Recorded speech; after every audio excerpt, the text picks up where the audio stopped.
Bismillahirrahmanirrahim. Assalamu alaikum. Rabia Bashir here. Topic I am going to present book review.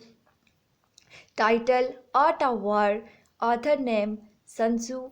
Publisher name Simon and Schuster. ISBN publish इसका ISBN number जो है 97815986977743 और इसको China में publish किया गया था। सबसे पहले इसको चाइनीज़ लैंग्वेज में पब्लिश किया गया था और देन इसको ट्रांसलेट किया गया था फ्रेंच में एंड देन इंग्लिश में। उसके बाद हम देखते हैं कि इस बुक के कंटेंट्स के बारे में।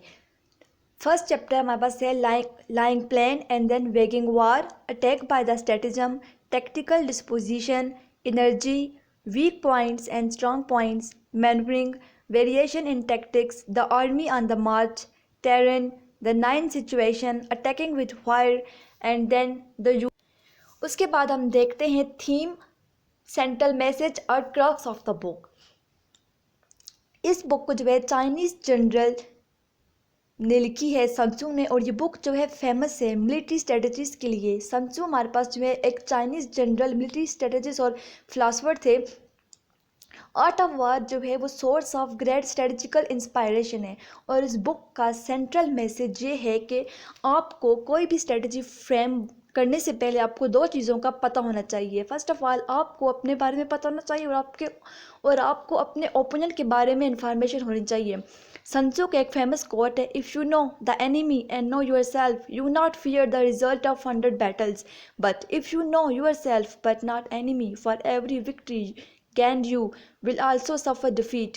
If you know neither the enemy nor yourself, you will succumb in every battle. आपको अपने ओपोनेंट की उसकी हर स्ट्रेटजी की इंफॉर्मेशन होनी बहुत ज़रूरी है। आर्ट ऑफ वार हमारे पास जो है वाइटल इंपॉर्टेंट है किसी भी स्टेट के लिए और सन त्सू ये कहते हैं कि आप उस बैटल में एंटर तब हों जब आपको पता हो कि आप डेफिनेटली आप वो बैटल विन करेंगे।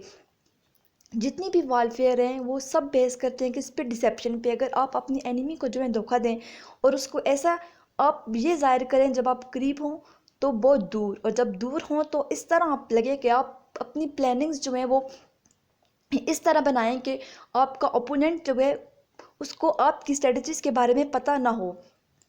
और वार में एक बेसिक चीज़ ये होती है जो सन त्सू कहते हैं कि आप जितनी भी अपने स्ट्रांग पॉइंट जो है उनको वाइट करें और जो वीक हैं और जो ओपोनेंट हैं उसकी वीक पॉइंट पे आप स्ट्राइक करें और जो उसकी वीकनेस हैं आप उसको एज अ एडवांटेजेस लें अपनी। और आप अगर इस तरह की स्ट्रेटजीज जो है वार में यूज़ करेंगे तो आप डेफिनेटली विन करेंगे।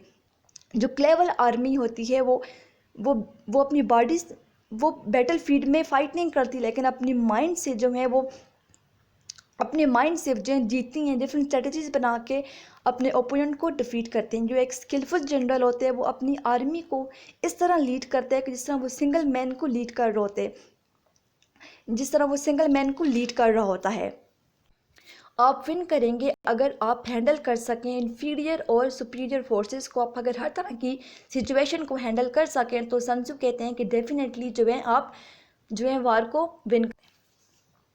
सन त्सू ने जो है फर्स्ट चैप्टर में ये बताया है कि कौन सी ऐसी जो है प्लानिंग है, कौन सी स्ट्रेटजीज जो में जिन्हें आप यूज़ कर सकते हैं और अपने ओपोनेंट को डिफीट कर सकते हैं। फर्स्ट चैप्टर में उन्होंने 5 डिफरेंट फैक्टर्स के बारे में बताया है कि अगर जनरल को इन फैक्टर्स के बारे में इंफॉर्मेशन होगी तो डेफिनेटली डिफीट कर देगा अपने ओपोनेंट को। उसके बाद सेकेंड चैप्टर में वेगिंग वार के बारे में ये बताया कि वार हमारे पास जो है कॉस्टली होती है। कभी भी जो है लंबी वार से किसी को भी बेनिफिट नहीं होता, ज़्यादा जो है एक्सपेंडिचर्स होते हैं और जो आपका जो है बेसिक एम भी होना चाहिए, विक्ट्री होना चाहिए, ना कि जो है लेंथी वार होनी चाहिए। उसके बाद थर्ड चैप्टर में ये बताते हैं कि अटैक बाय द स्ट्रेटेजम। आप कैसे जो है कौन सी आप स्ट्रेटजीज़ को यूज़ करें और वार में कौन सी स्ट्रेटजीज़ को यूज़ करें और अपने एनिमी को डिफीट करें विदाउट फाइटिंग, उसे फाइट किए बगैर अपने ब्रेन को यूज़ करके कैसे जो है एनिमी को जो है उनकी एनिमी की जो आर्मी है उसमें यूनिटी को कम करें और उसके वीक पॉइंट पे कैसे आप स्ट्राइक कर सकते हैं। उसके बाद फोर्थ चैप्टर हमारे पास आते हैं टैक्टिकल डिस्पोजिशन।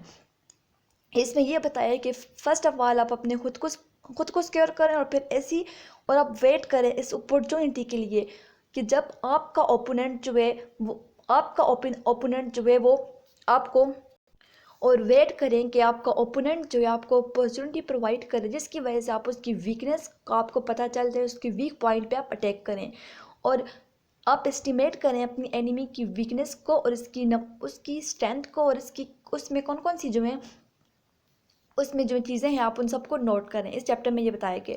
उसके बाद चैप्टर 5 एनर्जी में ये बताया गया है कि आपके पास अनलिमिटेड एनर्जी नहीं होती, आपको जो है एनर्जी को सही तरह से यूज़ करना चाहिए, आपको अपनी एनर्जी को कंजर्व करना चाहिए और उसको राइट वे में यूज़ करना चाहिए। उसके बाद सिक्स चैप्टर में ये बताया गया कि weak point and strong point, कि अपनी स्ट्रेंथ को अपने स्ट्रेंथ और एसेंट उनको यूज़ करके अपने एनिमी की वीकनेस के बारे में आपको इंफॉर्मेशन होनी चाहिए और अपने ओपोनेंट को फोर्स करें कि वो करे जो वो नहीं चाहता। मीन्स कि आप उसे इरिटेट करें और जिसकी वजह से आप अपने ओपोनेंट को डिफीट कर सकते हैं। उसके बाद हमारे पास क्या आता है, मैनब्रिंग।